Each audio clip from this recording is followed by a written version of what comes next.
quand il a lâché la main, Marcelo a crié. Je suis le pasteur Dorcas, Josepha Daniel. Je suis la marraine du couple Tounassi, Marcelo et Blanche. Donc je les ai rencontrés, ça fait plus de 20 ans.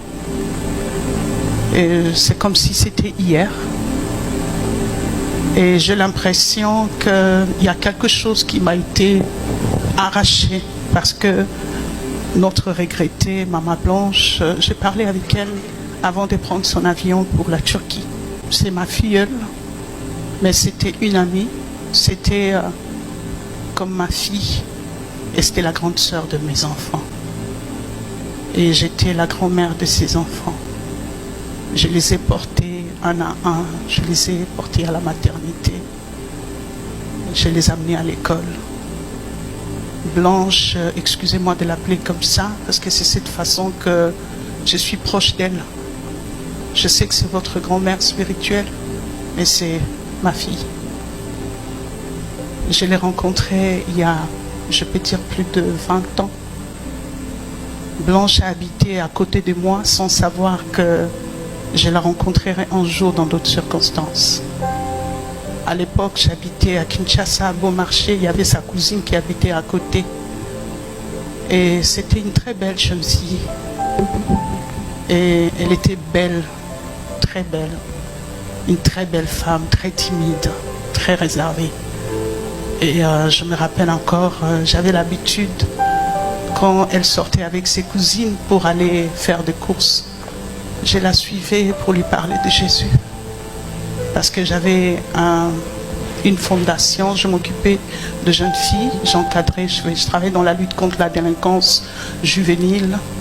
Je m'occupais des filles prostituées et je prenais des filles dans la rue pour leur donner un sens dans la vie. Toute jeune fille que je voyais, pour moi, je projetais cette fille dans le futur.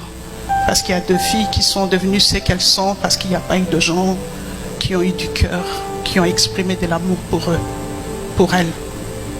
Et aujourd'hui, mon témoignage tourne autour de l'amour. Et vous comprendrez pourquoi je veux vous dire ça.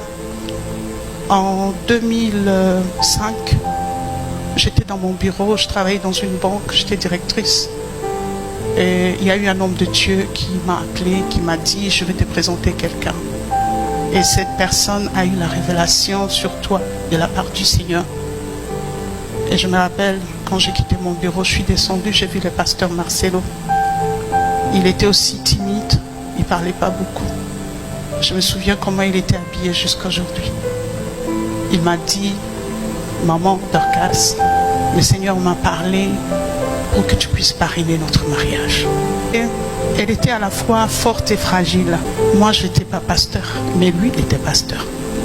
J'ai dit, mais comment vous avez laissé beaucoup de pasteurs et c'est moi que vous êtes venu choisir? Elle a dit, non, le Seigneur m'a parlé. Alors je lui ai dit, laissez-moi le temps, je vais prier et demander la volonté de Dieu. Je servais le Seigneur, mais je n'étais pas pasteur à cette époque-là.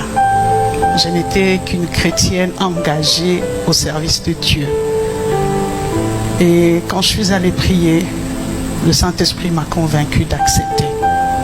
Et je les ai invités à la maison et je lui ai dit, j'étais d'accord.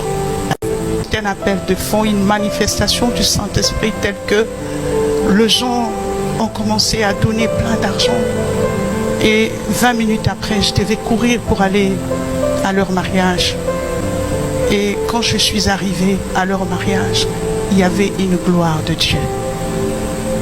Et ils se sont mariés, ils ont été bénis le soir. Et voilà, ils se sont mis ensemble. Qu'est-ce que je peux dire sur Blanche? Elle était à la fois forte et fragile. C'est quelqu'un qui ne savait pas se disputer. Elle ne pouvait pas, comment je peux dire, entrer dans un débat avec une personne, chercher à trop argumenter. Non, c'était une personne très pacifique. Et depuis que je l'ai connue jusqu'à leur gloire, elle n'a jamais changé d'attitude vis-à-vis de moi. Servir Dieu n'est pas seulement être à la chair. Servir Dieu, c'est faire du bien aux autres.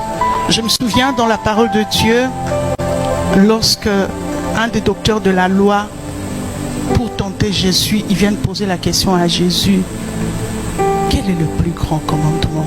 Parce que eux, ils savaient qu'il y en avait 10. Mais Jésus va prendre les chiffres 10, il va enlever les zéros pour dire, le reste des commandements c'est nul sans que l'amour, si l'amour n'est pas au centre. C'est-à-dire, on enlève le 0 sur les 10 et on laisse un seul et unique commandement.